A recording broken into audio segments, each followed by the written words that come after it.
Hello and welcome to another episode of the Melbourne Athletic Development Podcast. Jack? How are you, John? Very good, mate.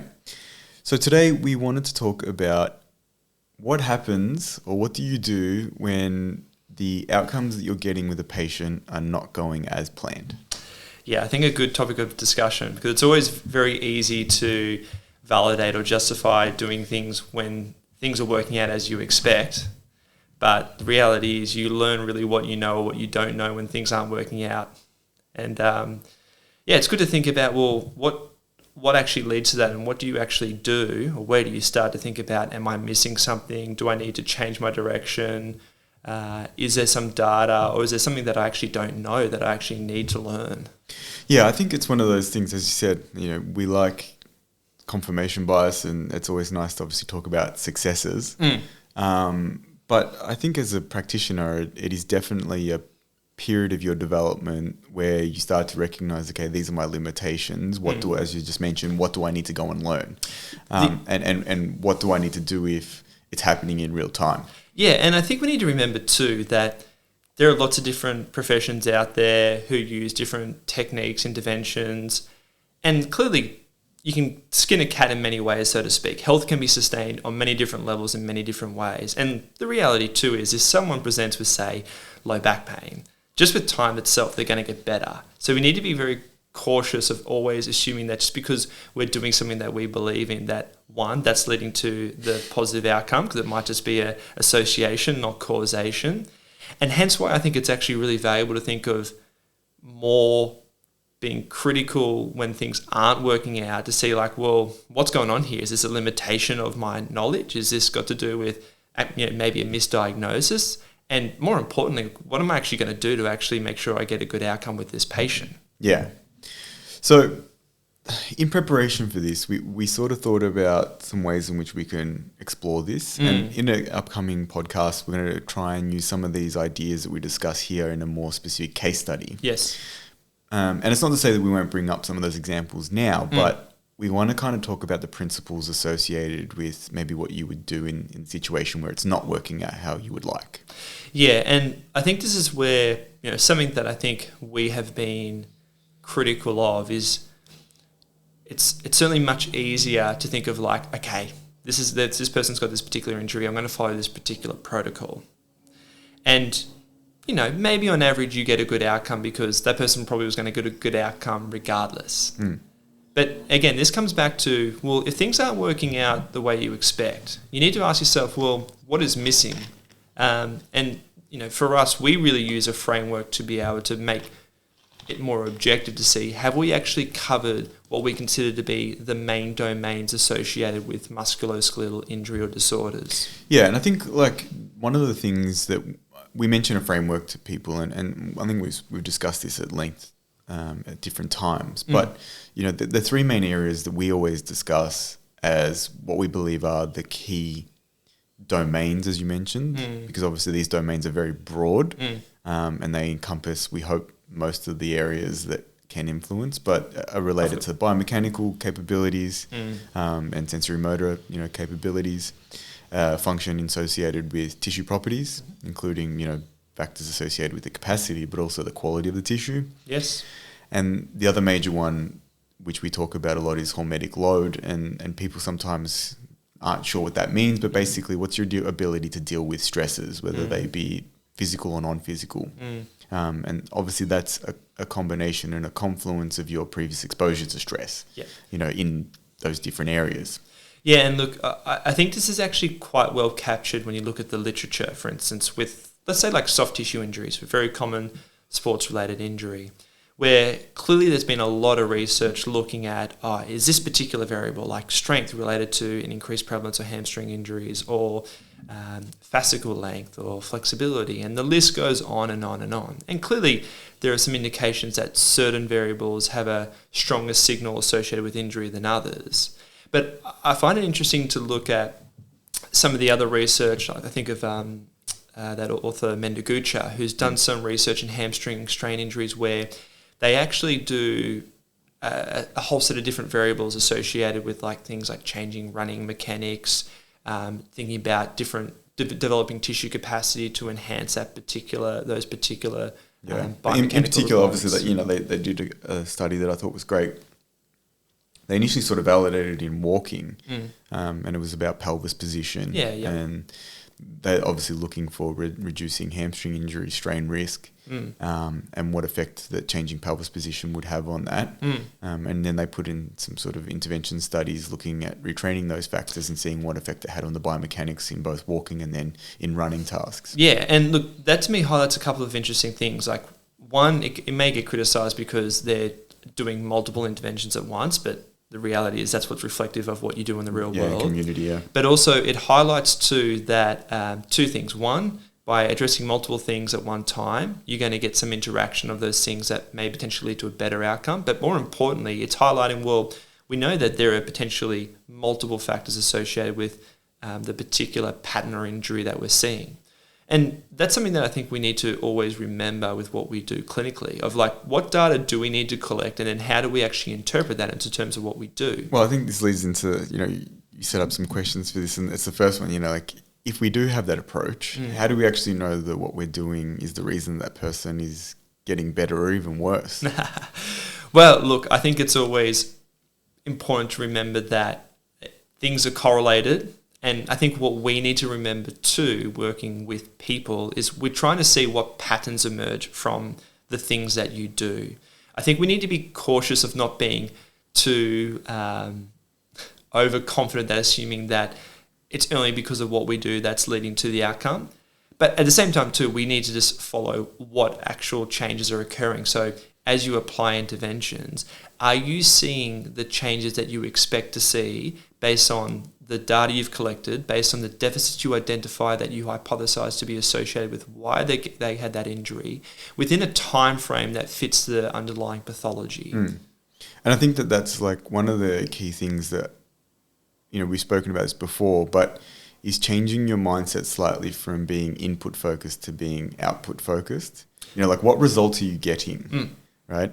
It's often very difficult, as you mentioned, to be able to determine specifically which input was the major driver for that change, because obviously those factors, once actually applied to a person, are going to interact in different ways. And as a silly example, if, for instance, someone has, if we continue, say, with this hamstring strain injury risk, if someone's coming in with a lesser training history related to hamstring strain, applying some sort of eccentric loading pattern may actually cause a significant amount of muscle soreness following that intervention, irrespective of the injury that's present or not present, as opposed to someone who's been exposed to a lot of that type of training or that type of hamstring loading, and for that reason they're going to actually not pull up sore at all and not have DOMs. And the outcome that you're getting is going to give you more information than the input, because the input was exactly the same. Maybe you did 2 sets of 6 Nordic hamstring exercise, lowers or something like that. So it's like, was it the thing that went in, or was it the thing that came out that gave you more information? And it's probably the thing that came out. Well, and the output, and then ultimately the outcome too, because again, keeping things in a more simplistic fashion, if someone does have a particular, you identify that they have a strength deficit, or maybe they don't, you think that they need to do strength work, but then they sustain another soft tissue injury, well, clearly the intervention that you're applying isn't appropriate. Yeah. And like, I know that can sometimes seem like an obvious thing, but I often think that people overlook that. And this comes back to starting at data collection, because I think we need to make sure that once we have a clear indication of the diagnosis, that framework of how you, or what you do clinically, changes from what the injury is to why have they got it. And this is where I think using a framework will keep you honest, because you can always go back to a framework to go, have I assessed these things? What are the modulators? And, the reality is that can potentially be very broad. And sometimes, and we have this experience ourselves where something isn't working out, and you go back to the framework and you go, oh, I actually did miss that. And lo and behold, you go to assess and you go, right, okay, there is quite a deficit in that. And the question that I have then is, okay, and I think that, we gather this through a clinical experience, but how do you start to actually formulate which things are the things to measure, which are the KPIs versus, Yeah, it's like those, need to assess or nice to have versus need to have sort of assessments. Yeah, look, I think that's a challenge. It is. I think one place to start that you mentioned before is looking at the training history, and we associate with that the maturation of the system. Because for someone who, for instance, is a younger athlete who doesn't have much training history, there are probably some more fundamental or foundational elements that you need to develop. Like a good example of that is something like strength. I mean, it seems to be sometimes the only thing that people will focus on, but for someone who doesn't have much experience or development in the gym, that actually may be a really fundamental thing that they need to actually develop. I think what's also really important is, even if you're not necessarily able to capture lots of data of each particular domain, it's good to try and capture a little bit from each one. Because that also gives you... More the question that I have is, how do we know that what we're measuring is actually the important factor? Like at the moment, I think it's one of the challenges that you have. And I'm not posing that I have an answer. I don't. Like for instance, with hamstring strain injury, if we stick with that example, I think that we're more lost now that we've had the hamstring injury group come along and try and tell everyone what to do.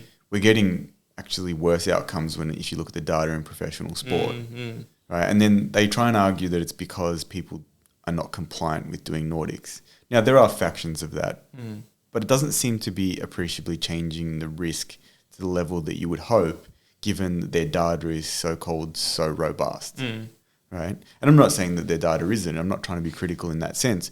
What I'm saying is it's clearly not the only factor that's contributing. And I openly had a conversation with David Opar, I don't know, a long time ago now, where he said, like, obviously there's multiple factors that go in. We know that eccentric strength is one of them. We see it as sort of like it's a cliff.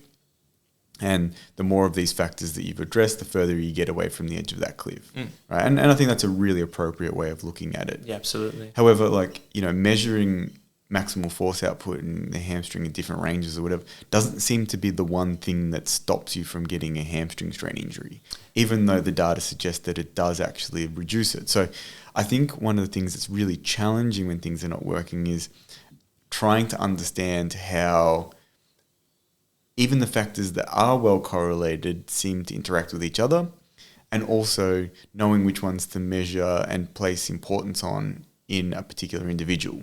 Yeah, and look, even just from a research perspective, I think of Brady Green and Tanya Bazzari's systematic review of looking at isokinetic testing for hamstrings, and the correlation isn't as strong as you think. No. Just because there's a couple of papers that show it, there's actually plenty of papers that also don't have agreement with that. And again, I think this highlights something that we talk about a lot, and I'm always cognizant of hopefully we don't lose people's attention when we do this, but understanding complexity and understanding that we actually see it in the data where you see variability in the outcome within a single study anyway, when you look at the variability of results, because we're only capturing the average, we're not capturing the range. But then when you look at the larger body of evidence, I mean, there's a reason why so many systematic reviews come back inconclusive, because the reality is we don't necessarily see that consistency time and again with regards to this variable. We know that regardless of you do nothing else, if you address that, you're always going to see a reduction in injury. In fact, when you think about it, I'm not sure if there's any particular systematic review that's come to that conclusion with regards to musculoskeletal injury. No, they generally are more broad. It's like we know that exposure to strength training reduces injury risk overall for, say, muscle strain injuries. But it's not specific to one exercise. Yeah. And I think that that's a hard one because, when things aren't working out how you want them to work out, you want to be able to pin it on, I did this assessment and it told me this, and therefore if we, work on this. But I do think it's one of those things of, as I mentioned, with David Opar, working out which factors are going to push you further away from the edge of that cliff. Yeah, absolutely. And this is where I think you need to think much more on a case-by-case basis. I mean, there are obviously, there are certainly general principles that you can apply, but I think of another example of thinking of, say, like biomechanics with tendinopathy. And we actually spoke about this briefly with Richard Newshenworth last week off camera, where if you look at the data for biomechanics, like associated biomechanics for developing tendon pain, again, it's a real mixed bag. And a lot of people, particularly tendon researchers, will say we don't need to worry so much about tendon biomechanics because the evidence is inconclusive. And it's like, well, there actually are studies that show that it is relevant. So I think that part of this is also thinking about, if we're seeing mixed results, do we need to just take a step back and just think about, if we see someone who has poor running pattern, and use, like, again, this example of tendinopathy at the Achilles, and we see that they have poor mechanics around active stiffness of their ankle, is that something that seems plausible to potentially overload their tendon and make it become symptomatic and pathological? And I'm probably of the opinion to be like, yes, I would think that is somewhat relevant. And I think more importantly, even from that, you create a hypothesis of like, okay, I see that this person's mechanics are associated with overstriding if you think about hamstring strain injuries or having poor ankle stiffness with Achilles tendinopathy. What happens if I implement interventions to change that? And this comes back to setting up, like what we've talked about before, safe to fail experiments, because that in itself gives information to you very quickly about whether you're seeing changes in their symptoms that leads to better outcomes over time. And this in itself is a pretty simple principle. I don't think this is necessarily groundbreaking in the sense of how we think about it. But I think it's important to bring it back to the individual as opposed to thinking like, oh, but the literature doesn't necessarily show that. And that in itself, I think, is something that we always need to be cognizant of when we think about using research in clinical practice, is it helps us to give us signals of what may or may not work. And when we start to look more at the larger body of literature, we can start to think about what are all the potential variables. And that's obviously, for you and I, that's where the foundation of the framework we use at least comes from, of thinking of what are the modifiable factors we know that are associated with musculoskeletal injuries. Mm. Well, with that in mind, like what steps are you consistently taking to make sure that you're not missing things? Is it as simple as just referring back to a framework, or do you think that you need to go out and maybe reach out to certain people? You need to explore other factors in relation to research. How do you think you go about that process? Like if it happens to you, which it happens to both of us relatively often, like what do you think are some of the real practical steps that people can take? Yeah. Look, I actually think one really simple one too to remember is, do you have, are you collecting data from all those different variables, and do you have the ability to collect that data? I think the other actually really valuable one that I know we use is, do you actually have a team that you can actually bounce ideas off? Yeah, or someone actually. That's even just to talk through your thinking. They might confirm already what you're thinking, and they might go, yeah, you're on the right track. But I think it's often useful to at least explain what you're doing. Yep. Because it brings up their opportunity to bring forward ideas. And I guess this kind of like comes into the concept of, at least in a professional setting, of having like, mentoring or, feedback systems. And I think those are valuable kind of structures to be able to call upon when you're not necessarily sure what's going on. Do you think that that's something that if you don't have, you can actually seek out in other ways? Well, I think one, it's something that's absolutely imperative. I think also too, and again, we talked a little bit about this too with Richard last week, is it seems to me that the people who stay in their profession long terms are the ones that take that approach. Because I think one of the most important things to remember is there are things that you don't know. It's like those unknowns, but it's a matter of, do you have systems in place to potentially shine light on those things that you don't know? Do you think that's part of like your sort of professional maturation, in the sense that early on, I think people are less likely to ask for feedback or are less likely to seek out help because they're probably a little bit, unconfident in their perception of what someone will say or think if they come asking for help? It's funny you say that. You made me think of the first clinic I worked at. I talked to my boss saying, do you mind coming in and watching me with a patient? And he said like, oh, look, I'm happy to do that, but would you find that too confrontational? I said, well, Like, not really. Like, I mean, the best way to see whether I'm full of shit or not is for someone else to actually watch me and go like, oh, okay, you know, what about this? You didn't look at that. Why'd you do that? And it was funny because I said, maybe actually you end up doing that for all your employees. He's like, oh, honestly, I don't think actually a lot of people would feel comfortable doing that. And I found that quite interesting in itself because I understand that it is actually quite a confrontational thing to actually be watched by someone else. But at the same time too, I also look at it as like, well, why are you here? You know, are you actually not interested? Are you interested in actually getting better? And what's a better way to do that than actually someone watching you? Or the other one potentially too is actually recording yourself and actually watching it yourself to see whether what you think you're doing is actually what you actually see when you record it and actually review it. But look, I think one of the things is, and I'm always a little bit skeptical or at least apprehensive of people who are too absolute in their opinions about how to, you know, treat a particular injury, is you always need to leave room for the fact that... room for growth, really. For growth, and also for not making the assumption that just because two people present with a similar injury, that the management plan is going to be the same for both too. I think one of the things that is nicer as time goes on and you develop more of a professional network is the ability to reach out to people that you know have greater expertise in certain areas compared to yourself. And so when you see a presentation, you actually very much understand like, oh, okay, I'm going to call this person in, whether it's within your own setting or another setting, to give me an opinion on what's going on. Yeah.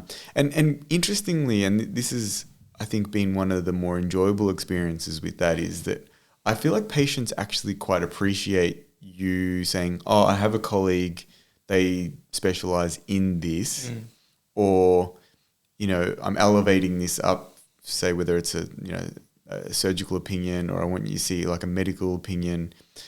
They actually quite appreciate that rather than you saying, no, we're just going to stick with this.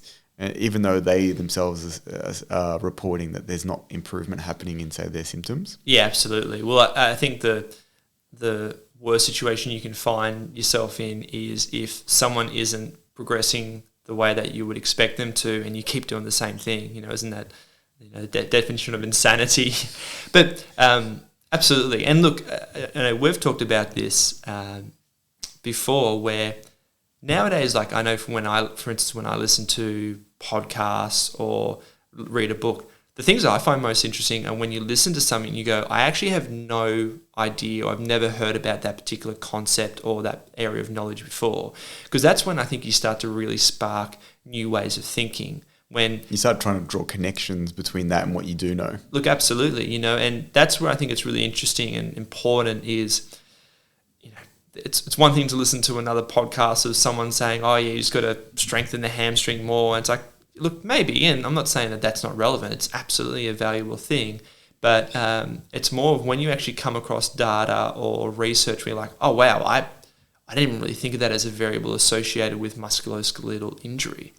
It's actually, we're just talking about this before the podcast, of a weekly presentation I did this week of looking at the area of what's called nutrigenomics, which is looking at how nutrition influences genetics. And there's some interesting research that's been published just recently of looking at certain genetic polymorphisms associated with an increased prevalence of hypermobility, and people, in particular people who have hypermobility and are symptomatic, and how that certain nutritional strategies to be able to positively regulate those genes that influences connective tissue laydown may be a really key factor for treating people with hypermobility. And like we were talking about, well, the idea of hypermobility is a spectrum where there's obviously some people who are very hypermobile, and particularly if you're sedentary, might have sort of chronic polymyalgia. But then we're talking about with athletes that we see who have that hypermobility spectrum and maybe more predisposed to getting things like tendon pain, how potentially you could be using nutrition to be able to influence the regulation of their genes that leads to better, stronger laydown of collagen. And like that to me was so fascinating, because it's like, I've never even thought of that. Yeah. And just thinking of, again, sure, we've talked about nutrition and we certainly really value how nutrition is important, but the idea of nutrition regulating genes that influences musculoskeletal injury. That was sort of a thing of like, wow, this is a completely new area for me that I haven't really considered. Well, I think that opens up that idea of like, how do you know what you don't know? And I think that's a really difficult situation, you know, and it was popularized, and it was developed. That kind of framework, it was popularized by Donald Rumsfeld when he did that speech talking about known unknowns, and people thought he'd lost his mind. But actually, there's a couple of psychologists that developed, it's called a Johari, it's their two names put together, Johari framework or whatever it is, and it's like known knowns, you know, known unknowns, unknown knowns, unknown unknowns, yeah. And I think that's a real challenge of like, something like that comes along and you've been dealing with someone who's had these presentations consistently, and you're managing those things relatively well, but you kind of keep scratching your head and like, why does this keep happening? We seem to be ticking off all the major areas that influence, you know, based on even maybe the framework that we've used. Do you think that there is a time and there is a way to actually address that kind of process where you get stuck and you're like, it's not that I'm not managing this to a certain level, but it's just not quite adding up?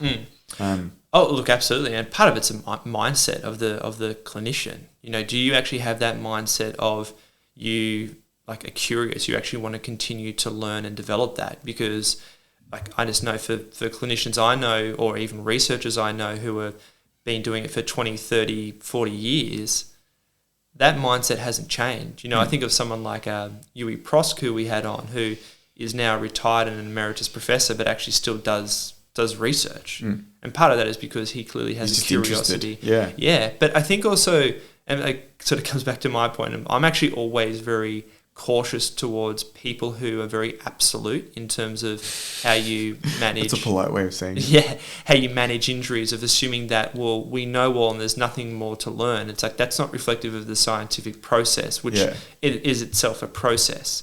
But I think the challenging thing that we have though at the moment is thinking of how you use research to direct what you do clinically.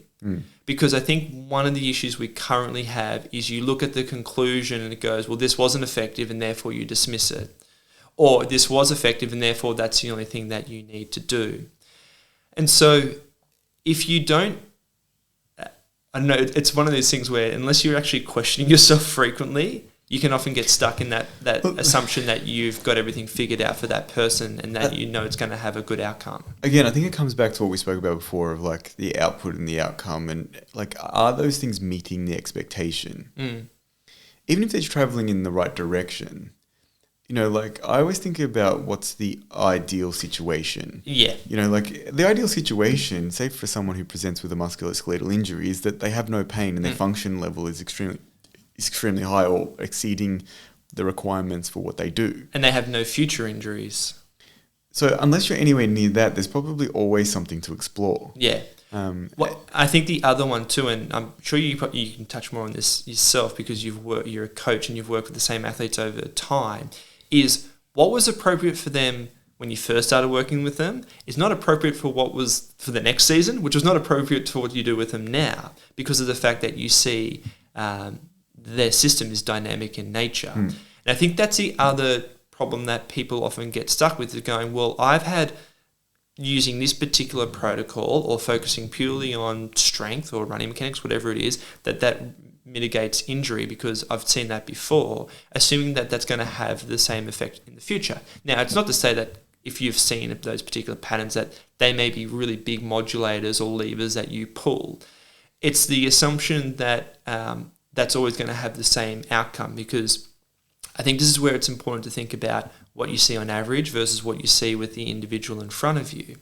And until you make that distinction, there's always, well, not always, you'll eventually get caught out in the sense of, okay, I'm not seeing this work as I expected, but my previous experience has shown me that that always leads to good outcomes. What has actually changed? Yeah, I feel like this idea. I've got an example which I'll use, which is related to running mechanics, but I feel like it's like this idea of almost like a dynamic equilibria. It's like each time you go up in a level, it stabilizes at a certain point again, and you've got to work out whether that new equilibrium point is actually sufficient for the task that they're undertaking. Yep. You know, especially in sport, it's one of those things where, you know, like you obviously want ongoing progression. It would be ideal for athletes that they always get better at their sport. You know, whether that's a skill, whether that's a physical output, whether that's a mental approach, whatever it is, the idea is that they should continuously get better. And I think it's one of the attitudes that probably helps us working with more athletes is I think we take that same mentality when it actually occurs with people in the general populace, because we don't allow them to accept an okay or a moderate or a so-called normal level of populational health. You know, so, oh, you know, I can lift this 10 kilo box. And it's like, well, you know, you're capable of lifting a 50 kilo box. So why are we stopping at 10 kilos? Like, yes, you don't typically lift anything that's more than 10 kilos. But now that you're capable of it and you can do it pain-free and you can do it overhead, maybe we keep going. The example I would give, and not that it's particularly relevant to this discussion, but I've had this conversation back and forth a couple of times with some of the staff of the VIS about like stride length and stride frequency and how they typically are. I'll quickly turn that heater off. You can hear it's picking up. Sorry about that. Yeah, so as I suggested, I have had this conversation a few times back and forth with some of the VIS staff, and one of the things that we spoke about is that sort of equilibrium and that balance that you get between stride length and stride frequency for maximal velocity, or the velocity that you're trying to hit. And it's always a balance. Like you might cue for a period of time, like I need you to actually be trying to project more and increase your stride length and you know, the propulsion that you're creating. But obviously that comes at the cost of the stride frequency that you're generating. And your job is slowly to catch those two things up. And then once they reach a sort of equilibrium that you're happy with, that's now an improved level of performance, you've got to start that process again. And it's never a thing of like, should you cue stride frequency or should you cue stride length? Because they work in harmony together. And so if you over cue one and the adaptation over time is that one becomes so dominant that the other one's you know, being left behind, you end up in this position where you have lost capability. So it's always this thing of you're constantly trying to level up each of those features to a higher position. Now, some of those might cap out. And so then you've got to make a decision, is that adequate, or do I need to actually put in some sort of higher magnitude intervention? Yeah. But I think it's a similar process that you go through when someone reaches a level of capability. You've got to consistently be thinking, okay, is this level of capability reasonable for the task they're doing? And can I keep extending them beyond this? Yep. Because, for instance, in the general populace, it's like they will have better outcomes in terms of their day-to-day life, their general health, and their capability with long-term musculoskeletal function if they continue to actually progress some of those features. And actually, just using that example of stride length and frequency, you know, correct me if I'm wrong, but I also imagine too that thinking of the dynamic nature of what you focus on, if like, for instance, that off season you work on building up tissue capacity because you've noticed that their power's down through their lower limb, or they need to work on their elastic function, you work on that. You may then start to see a new pattern form where, for instance, they can achieve that stride length much more effectively because they're more powerful. So then you can actually focus more on, say, for instance, stride frequency to actually build that up. So like even from, you know, season to season, as you start to see their system mature because you focus on developing other capacities, it changes what you can focus on biomechanically? Or is that... Yeah, no, you can see, I'm sure, me thinking. I have been questioning this a lot. This is completely aside, but you know what we like tangents. I've been thinking about this a lot, actually, because I think one of the biggest problems that we see in the utilization of biomechanical items, especially associated with tissue capacities, is that people think that there's a transfer that occurs without the actual coaching of that skill. And in order, we've spoken about this before, but in order for that transfer to occur, I think that the skill execution has to be coached at a really, really specific level. Because if you don't do that, you actually often don't get the transfer, even if they have, say, the power dynamics or the underlying tissue capacities. So like sometimes that does happen where someone like, you know, particularly through physical maturation, you get someone like a young kid, they start doing gym at 16, 17 years of age, they get a hell of a lot more power, they get stronger, and then all of a sudden those things do naturally happen and they naturally know how to use them. But often I actually think that you have to coax those things out by exposing them to very specific tasks. And I think that's been a bit of a not a failure point, but like a recognition that, okay, I need to get even more specific. If I want to see a certain biomechanical output, I've got to try and design training elements that really actually ask them to specifically do that task. And like the prime example I would give is, say, if you're trying to develop stride length, create opportunities for them to do things like, you know, whether it's wicket runs, where you're actually specifically asking them to cover a certain distance consistently. Right, like just because they are capable of doing it in one effort maybe, or that's what they do in, say, a competition setting, in order to develop that feature, you actually need to spend time there consistently. And interestingly, with the amount of development I've seen using some of that stuff, it's not related to changes in, say, their physical capacity in relation to, say, power or elastic function. What that suggests to me is that they have like dormant capacity that's sitting there that's being underutilized. So if you want to get that out of them, you better actually expose them to that. Well, actually, I think though too, like bringing it back to the topic of this conversation, what it really highlights though too is the benefit of experience. When you get to work with a certain population group, you start to see what are the particular patterns or like key modulators associated with performance or injury prevention. I think that's one of the, sorry. No, it's all right, go. I think that's one of the things, like we've spoken about this before. Yeah. And I remember we brought it up actually with Richard in the first talk we did with him. And we kind of agreed to disagree, but I think that it makes a huge difference if you've been involved in, say, that activity. Now, it might be a workplace as like an occupational, you know, physio or occupational therapist. It might be, you know, like as a, say, a medical professional on a, you know, a military base or something like that. But like understanding the context, understanding the environment, understanding the physical, say, requirements or psychological requirements, I think is actually very vital. Look, I even think of that too, of if you work in a particular sport, like let's say, for instance, you work in soccer, but you're not a soccer player yourself and you can't kick a ball, that actually limits your ability to do effective rehab out on the field. Totally. And whilst it doesn't stop you from developing those skills, I think that there is a huge advantage that you have. And we spoke about this, you know, like my sort of position on this, I don't think it's changed that much, is that you need to have participated at a reasonably high level. Now, I'm not saying you need to have made it as a professional or, you know, whatever, but like you actually need to have participated at some reasonable level to understand what that task is about and to understand the stresses of that task and being in an environment that is at least somewhat closely related.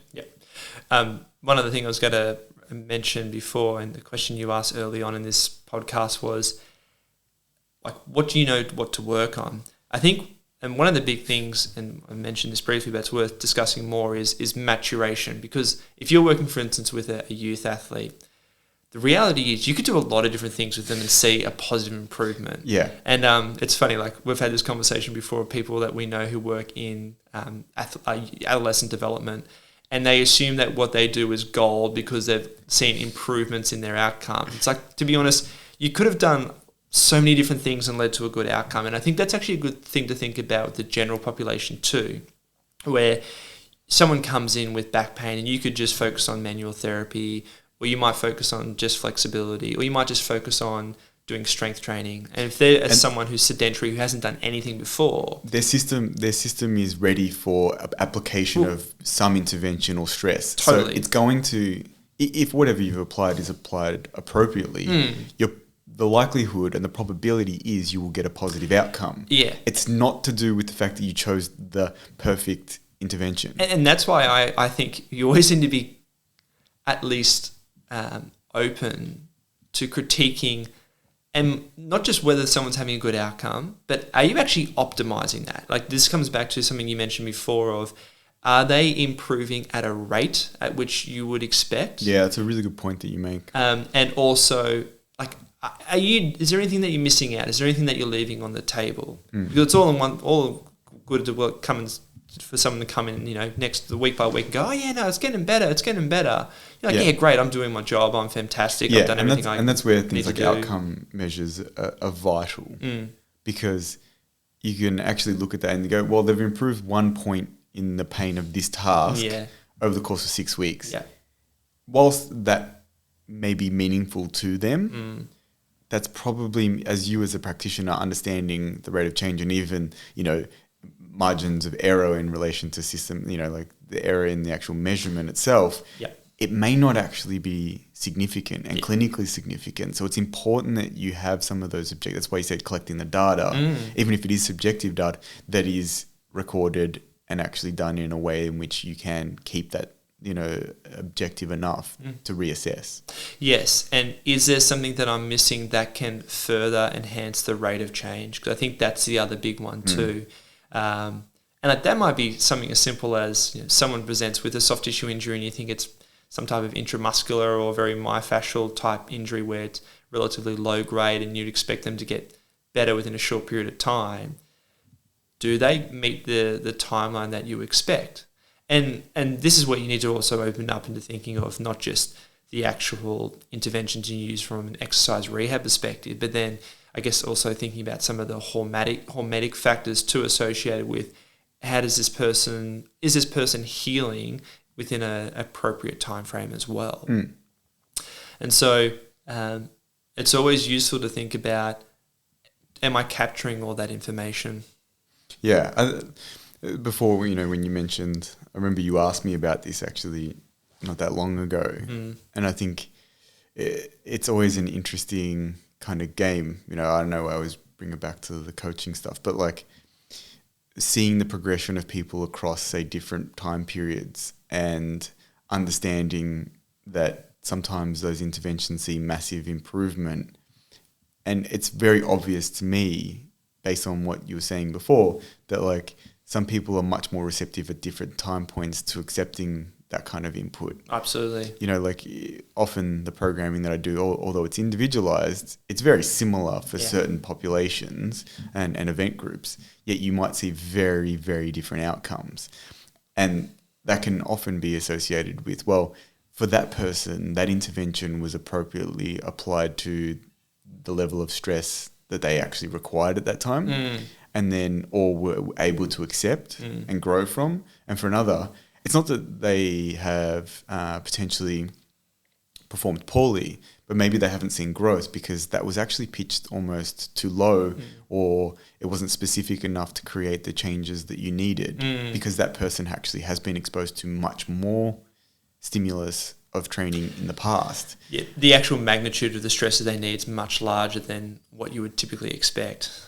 And I think that that's something, as I said, like we mentioned before, it's like that equilibrium goes up. I've noticed that a lot, where once someone goes to a certain performance level, which is higher, you actually need to keep upgrading those features.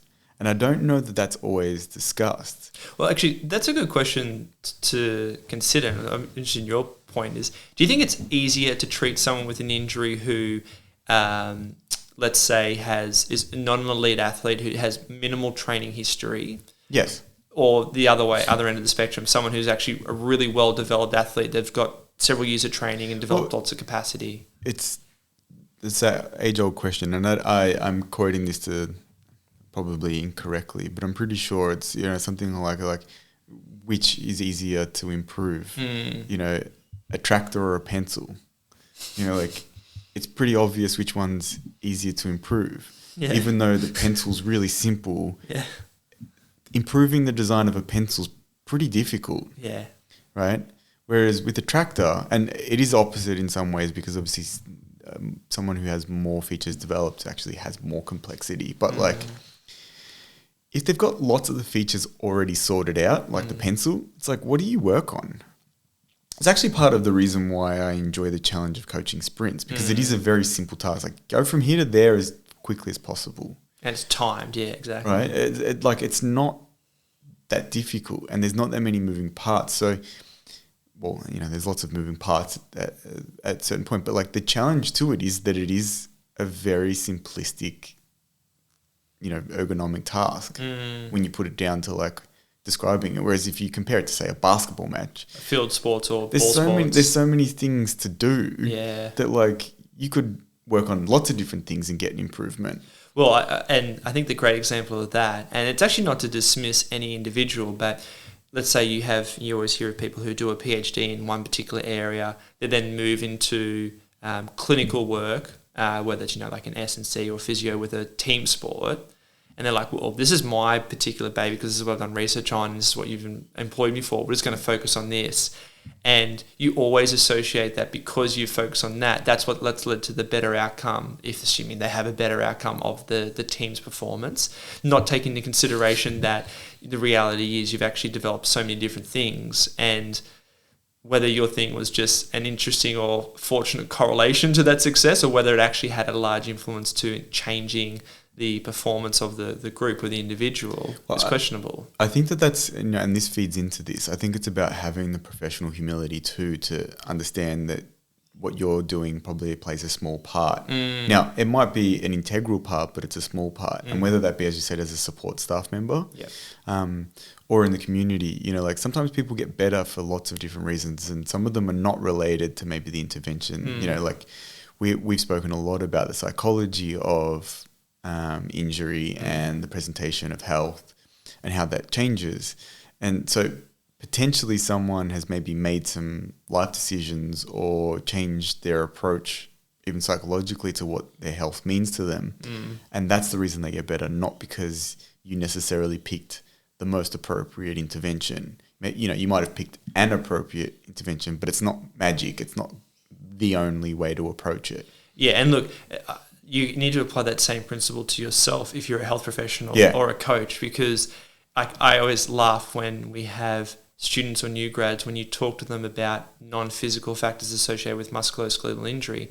And I think a lot of the time, and to be honest, I was the same myself when I was at uni, when someone talks about how psychological stress or beliefs influences someone's presentation, you're like, I'm putting that aside. Like, I want to know about all the mechanical elements associated with this injury. I think that's so funny because I think we're all the same. And maybe it's a guy thing as well. But like, I remember that, the biopsychosocial. I was just like, shut up. That doesn't mean anything. Stop wasting my time with this, woo-woo crap. Like, this is not important. I don't care about what someone thinks. It's just about working out, the biomechanical inputs and then fixing those things, and that's it. Well, and look, I know for me personally, when I actually learnt about the underlying mechanisms and what's happening at a molecular level, you start to realize that biomechanics, people forget about the biological aspect and how tissue environment influences the actual behavior of the tissue, but then its response to mechanical load.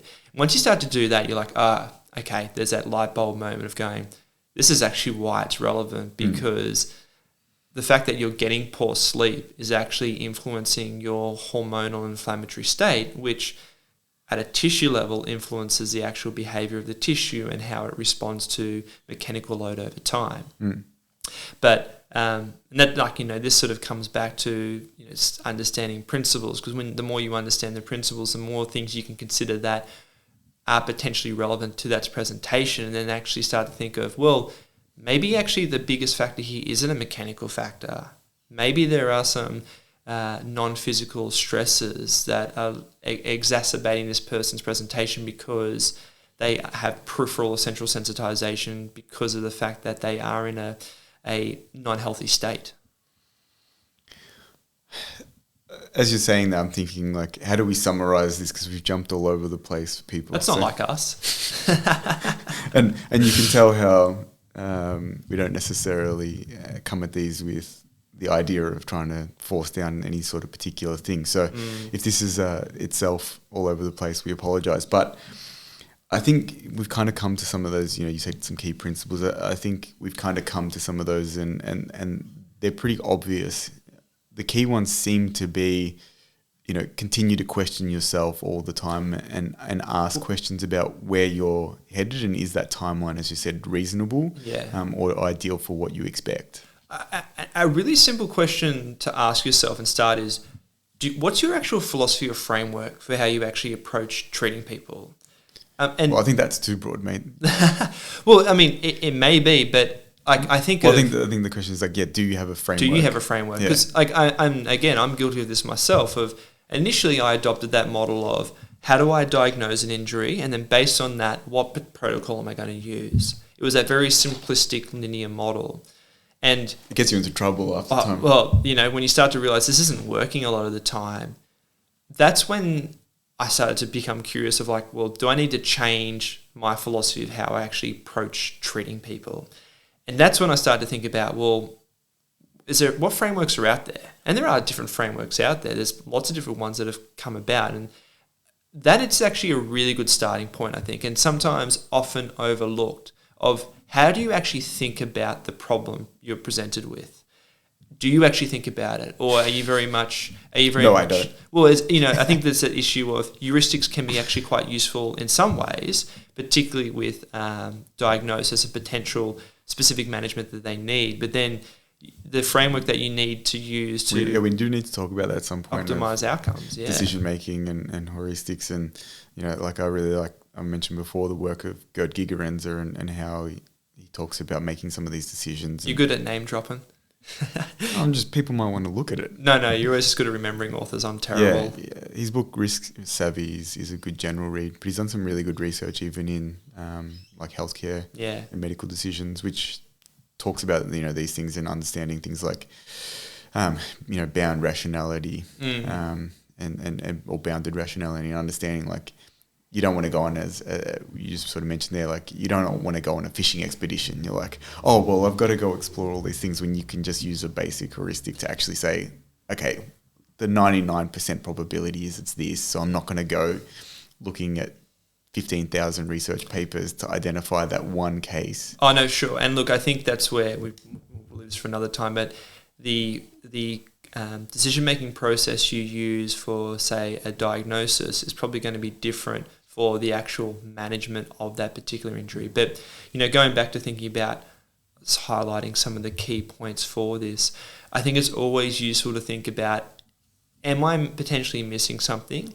And what strategies do I have in place to ensure that that comes to my awareness? And I think a simple one is... We said like having professional sort of mentors or having professional environment that you can reflect with people. But you can add another thing? Look, I actually think, one thing I think is always useful is, even when you think about the research, there are some great reviews out there. I'm not talking about necessarily systematic reviews, but actually a lot of reviews, like narrative literature reviews, which I think provide really good prompts too to actually think about like what to explore next. Totally, and really good at sort of capturing, here are all the potential things associated with these types of injuries or problems. Yeah, okay. So if we summarize that for people before we jump off, make sure you're consistently, especially if you're not getting the outcome you want, you're asking yourself, what am I missing here? Who can I speak to about this so that I can understand whether I am sort of reflecting on some of those things? Is there literature out there that potentially will point me in the right direction? Who are the other people that maybe I bring into this intervention, whether it's medical, psychological, dietetics, whatever it may be? Yeah. And as you said, like making sure that you take those opportunities to consistently question and remain humble about the fact that we don't know everything, and we can actually, be vulnerable enough to go asking for help. Look, absolutely, and actually, we've mentioned this a few times, but that can also mean reaching out to us. Like for people who listen to this, who actually want to... We don't have all the answers, by the way, but... far from it. But, certainly we're always interested with working with people, actually, answering questions people may have or sharing resources we may have, whether we actually have the, resources or information to direct you. We'll let you know if we do or we don't. But we're also happy to actually connect with people who listen to this and actually help where we can, because I think also through that process we learn a lot from that too. Alrighty, thank you so much for joining us.